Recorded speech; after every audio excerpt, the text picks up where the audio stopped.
আসসালামু আলাইকুম ওয়া রাহমাতুল্লাহি ওয়া বারাকাতুহু। সম্মানিত অডিয়েন্স এবং শিক্ষার্থী বন্ধুরা, প্রত্যেককে জানাই ড্রিম প্যারাডাইস টিচিং হোমের পক্ষ থেকে আন্তরিক অভিনন্দন ও শুভেচ্ছা। সবাই কেমন আছো? আশা করছি সবাই ভালো আছো। আজকে আমি তোমাদের সাথে আলোচনা করব তোমাদের পাঠ্য বই গণিতের অনুসরণী 12.4, অর্থাৎ অধ্যায়টা হলো যে দুই চলক বিশিষ্ট সরল সহ সমীকরণ। হ্যাঁ, উক্ত অধ্যায়ের দুটি গুরুত্বপূর্ণ অঙ্ক নিয়ে। এর আগে আমি তোমাদের সাথে অনুসরণী 12.2 যে কয়েকটি গুরুত্বপূর্ণ পদ্ধতি ছিল, প্রতিস্থাপন, অপনয়ন, আর্গন, সে পদ্ধতিগুলো নিয়ে 3টা ক্লাসের মাধ্যমে আলোচনা করেছি। আশা করছি তোমরা উক্ত ক্লাসগুলো দেখেছো এবং পদ্ধতিগুলো সম্পর্কে একটা সম্যক আইডিয়া পেয়েছো। যদি আইডিয়া পেয়ে থাকো তাহলে এই অঙ্কগুলা ওই পদ্ধতি অনুসরণ করে, ওইখান থেকে যে কোনো একটা পদ্ধতি অনুসরণ করে তুমি অঙ্কগুলো সমাধান করতে পারবে। কেমন? তাছাড়া আমার চ্যানেলে ক্লাস 10 এর অন্যান্য অধ্যায়গুলোর উপরেও তোমাদের যে অনুসরণীগুলো আছে, ওই অনুসরণীর উপর গুরুত্বপূর্ণ অঙ্কগুলো নিয়ে আমার ক্লাস আছে। সেই ক্লাসগুলোর লিংক আমি ডেসক্রিপশন বক্সে দিয়ে রাখলাম, তোমরা সেখান থেকে দেখে নিতে পারবে। বিগত বছরগুলোতে এসেছে, অর্থাৎ এসএসসি তে এসেছে এরকম কিছু অঙ্ক আমার চ্যানেলে সমাধান করে দেওয়া আছে। তোমরা ক্লাসগুলো আমার চ্যানেল থেকে দেখে নিতে পারো।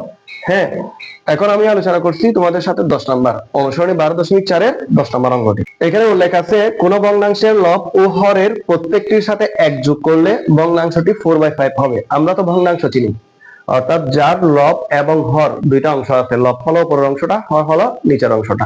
তো মনে করি ভগ্নাংশের লব x এবং হর হলো y।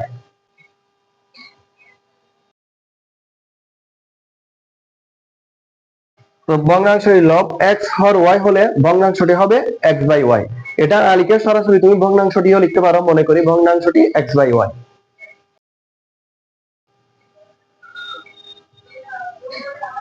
এখন এখানে বলা আছে যে লব ও হরের প্রত্যেকটির সাথে যদি 1 যোগ করা হয় ভগ্নাংশটি হবে 4/5। শর্ত মতে ভগ্নাংশটা হলো x/y, প্রত্যেকের সাথে যদি 1 যোগ করা হয় ভগ্নাংশটা হবে 4/5। কেমন? তাহলে এটা হলো প্রথম সমীকরণ।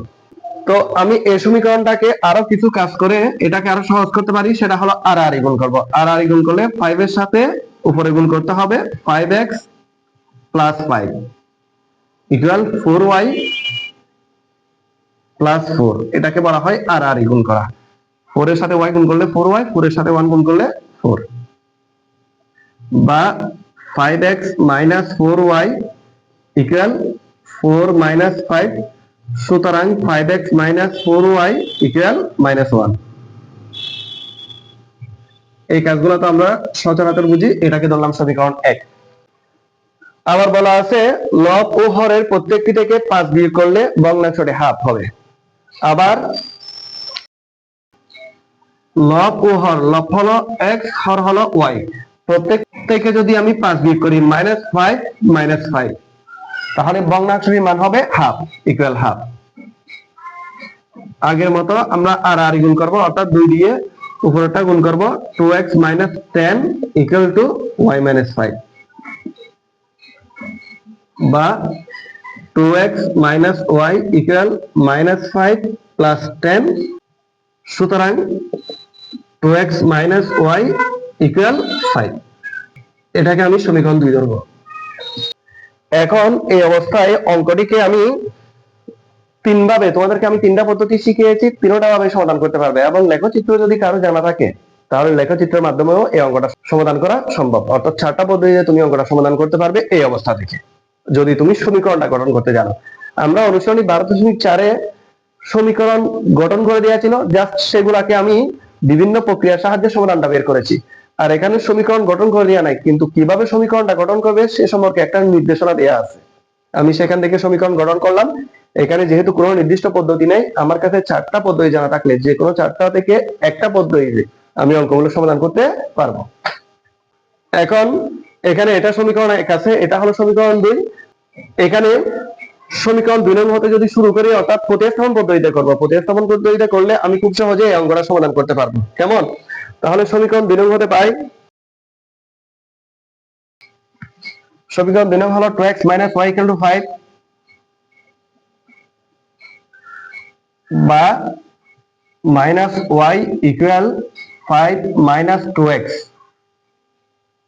বা মাইনাস ওয়াই ইকুয়াল মাইনাসটা কমন নিব, 2x আগে লিখবো, 5 পরে লিখবো। এটা তো সবাই বুঝো, মাইনাসে মাইনাসে প্লাস আর প্লাসে মাইনাসে মাইনাস, 2x - 5, অর্থাৎ মাইনাস কমন নিলে আগেরটা পরে লিখছি, পরেরটা আগে লিখছি। সুতরাং y ইকুয়াল টু 2x - 5, অর্থাৎ আমি এই লাইনটাকে -1 দ্বারা গুণ করেছি। তাহলে এটা হলো সমীকরণ 3। y এর একটা মান পেয়েছি, সেটা হলো চলকের সাহায্যে, কিন্তু আমাকে এখানে কোনো মান চলকের সাহায্যে পাওয়া যাবে না, একটা পূর্ণাঙ্গ স্বাভাবিক সংখ্যা বের করতে হবে। তাহলে y এর মান যদি আমি সমীকরণ 1 নং এ বসাই, আমি 1 নং এ বসাবো, কেন বসাবো, যেহেতু এটা আমি 2 নংকে বানিয়েছি। y এর মান সমীকরণ 1 নং এ বসাই। সমীকরণ 1 নংটা ছিল 5y - 4y ইকুয়াল -1। এটা এখনো লেখা আছে, এই সমীকরণটা আমি এখানে বসাবো। সরি, এটা হবে 5x। তাহলে 5x টা আমি এখানে বসালাম, -4 ইনটু y এর মান আছে, y এর মান কত, 2x - 5, যেটা আমি 3 নং এ পেয়েছি, ইকুয়াল -1, বা 5x মাইনাস 4 দুগুণে 8, 8x মাইনাসে মাইনাসে প্লাস, 4 5 20 ইকুয়াল -1, বা 5x থেকে 8x বাদ গেলে -3x ইকুয়াল -1 -20, বা -3x ইকুয়াল -21। সুতরাং x ইকুয়াল কি থাকবে, 7 থাকবে, কেননা 3 এদিকে গুণ অবস্থায় আছে, 2 এর পাশে গেলে ভাগ, 3 7 21, 7 থাকবে। আর -1 দ্বারা উভয়পক্ষে গুণ করলে মাইনাসে মাইনাসে প্লাস, মাইনাসে মাইনাসে প্লাস। এখন আমি x এর মান পেয়ে গেছি, এখন y এর মানটা নির্ণয় করব। তাহলে x এর মান কত পেয়েছি, 7 পেয়েছি। x এর মান যদি সমীকরণ 3 নং এ বসাই, তাহলে আমি y এর মান পেয়ে যাব। x এর মান সমীকরণ 3 নং এ বসাই। সমীকরণ 3 নংটা তো আগে থেকে রেডি করা আছে, সেটা আমি রাখলাম, বা y ইকুয়াল 2 ইনটু x এর মান হলো 7, 7টা বসিয়েছি, -5, বা y ইকুয়াল 7 দুগুণে 14, 14 থেকে 5 গেলে কত থাকে, 9। তাহলে y ছিল আমার হর, আর লব ছিল কে, 7। সুতরাং নির্ণয় ভগ্নাংশটি 7/9। এটাই হলো তোমাদের 10 নম্বর প্রশ্নের সমাধান। এখন আমি 13 নম্বর প্রশ্ন নিয়ে আলোচনা করছি, খুব গুরুত্বপূর্ণ একটা অঙ্ক। 2 অঙ্ক বিশিষ্ট একটি সংখ্যার অঙ্কদ্বয়ের অন্তর হলো 4। 2 অঙ্ক বিশিষ্ট, অর্থাৎ 10 থেকে 99 যতগুলো সংখ্যা আছে সবগুলো হলো 2 অঙ্ক বিশিষ্ট। যেমন 11, 1 1, 12, 1 2, এখানে অঙ্ক কয়টা, 2টা। 2 অঙ্ক বিশিষ্ট একটি সংখ্যার অঙ্কদ্বয়ের অন্তর 4, অর্থাৎ যে 2টা অঙ্ক আছে সে 2টা অঙ্কদ্বয়ের বিয়োগফল হলো 4।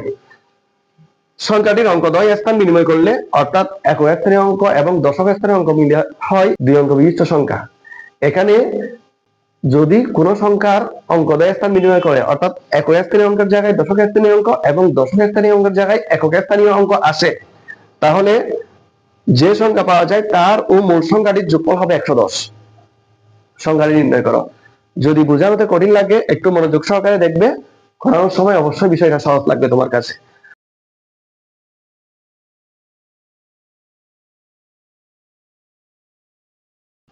মনে করি সংখ্যাটির একক স্থানীয় অঙ্ক হলো x এবং দশক স্থানীয় অঙ্ক হলো y।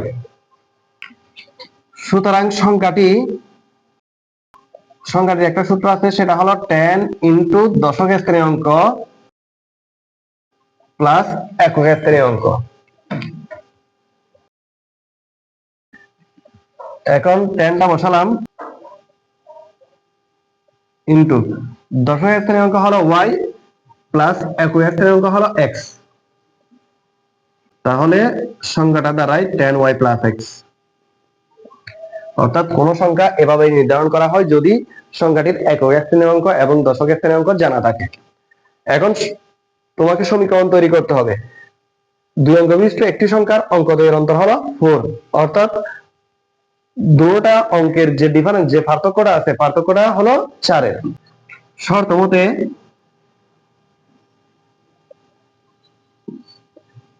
x minus y equal to 4। তবে এখানে একটা কথা আছে, এখানে x minus y equal to যেহেতু 4 লিখেছি, অঙ্ক কোনটা বড় হবে সেটা আমার জানা নাই, কি একক স্থানের অঙ্ক বড় হবে নাকি দশক স্থানের অঙ্ক বড় হবে। তো আমি মনে করলাম যে এখানে একক স্থানের অঙ্কটা হলো বড়, সেজন্য x কে আগে লিখেছি, y কে পরে লিখেছি, অর্থাৎ x - y = 4। আবার অঙ্কদ্বয় স্থান বিনিময় করলে যে সংখ্যা পাওয়া যায়, তাহলে অঙ্কদ্বয় স্থান বিনিময় করলে কোন সংখ্যা পাওয়া যায় সেটা বের করতে হবে।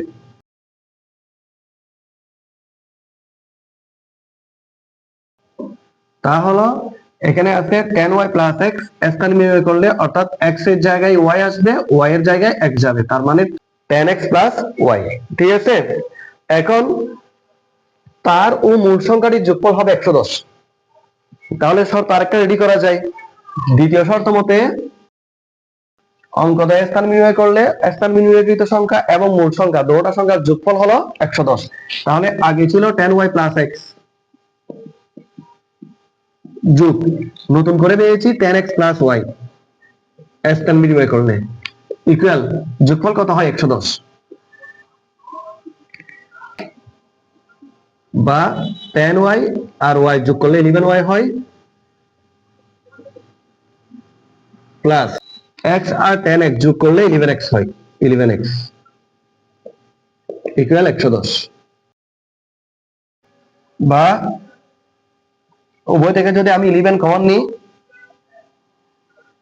তাহলে x আগে লিখতে পারি, সমস্যা নাই, x + y ইকুয়াল 110। সুতরাং x + y ইকুয়াল 11 দ্বারা যদি ভাগ করে দিই 10 বার 10। এটা হলো সমীকরণ 2। এখন আমার হাতে সমীকরণ 1ও আছে, সমীকরণ 2ও আছে। এটা যে কোনো পদ্ধতিতে আমি সমাধান করতে পারবো, একদম সিম্পল। সেটা তুমি আর গুণ দিয়ে সমাধান করতে পারবে, প্রতিস্থাপন পদ্ধতি, অপনয়ন পদ্ধতি, অথবা লেখচিত্র পদ্ধতিতে সমাধান করতে পারো। তবে এখানে সবচেয়ে সহজ উপায় হলো কি জানো, সমীকরণ 1 এবং 2 যদি যোগ করে দিই। কেমন? সমীকরণ 1 যোগ 2, সমীকরণ 1 ছিল x - y যোগ 2 ছিল x + y ইকুয়াল 1 এর ডান পাশে ছিল 4 আর 2 এর ডান পাশে ছিল 10, অর্থাৎ যোগ বিয়োগ করার ক্ষেত্রে বামেরটার সাথে বামেরটা যোগ, ডানেরটার সাথে ডানেরটা যোগ। এখন -y + y কাটা, তাহলে 2x থাকে, 2x ইকুয়াল 14 হয়, সুতরাং x ইকুয়াল 7 হয়, x এর মান হলো 7। এখন x এর মান তুমি যেখানে বসাও না কেন তুমি y এর মান পেয়ে যাবা। আমি 1 নং এ বসাতে পারি, 2 নং এ বসাতে পারি। x এর মান সমীকরণ 2 নং এ বসাই, তাহলে সমীকরণ 2 নংটা ছিল x + y = 10, বা x এর মান হলো 7 + y = 10। সুতরাং y ইকুয়াল কত লিখতে পারো? 3 লিখতে পারো। 7 বিপরীত পাশে গেলে মাইনাস হবে, অর্থাৎ 10 থেকে 7 গেলে 3। প্রশ্ন বলছে সংখ্যাটি নির্ণয় করো। সুতরাং সংখ্যাটি এখানে সংখ্যাটির সূত্র ছিল tan y + x। কেমন? একটু আগে টেনে দেখলে বুঝবে, সংখ্যাটা নির্ণয় করছিলাম tan y + x। এখন মান বসাও, 10 * y এর মান হলো 3 প্লাস x এর মান হলো 7, 3 × 30, 30 এর সাথে যোগ করলে 37, অর্থাৎ সংখ্যাটি হবে 37। এভাবে কিন্তু একটু আগে বলেছিলাম তোমাদেরকে, আমি এখানে কোনটা বড় হবে সেটা জানতাম না, কি একক স্থানের অঙ্ক বড় হবে নাকি দশক স্থানের অঙ্ক বড় হবে। তুমি যদি এখন দশক স্থানের অঙ্ককে বড় ধরে করো তাহলে অঙ্কটার মান কিন্তু 73 আসবে। ঠিক আছে, 37 হলে সেটাও এই অঙ্কের অ্যান্সার, আবার 73 হলে সেটাও হবে। বুঝতে পেরেছো বিষয়টা? যে যেভাবে করো কোনো সমস্যা নাই, তবে উত্তরটা হবে 37 অথবা 73। তাহলে এই দুইটা প্রশ্নই দিয়ে আজকে আমি ক্লাস শেষ করব। আশা করছি আমার ক্লাসটা তোমরা মনোযোগ সহকারে দেখেছো। ভালো থাকবে, সুস্থ থাকবে, দেখা হবে অন্য কোনো ক্লাসে। আল্লাহ হাফেজ।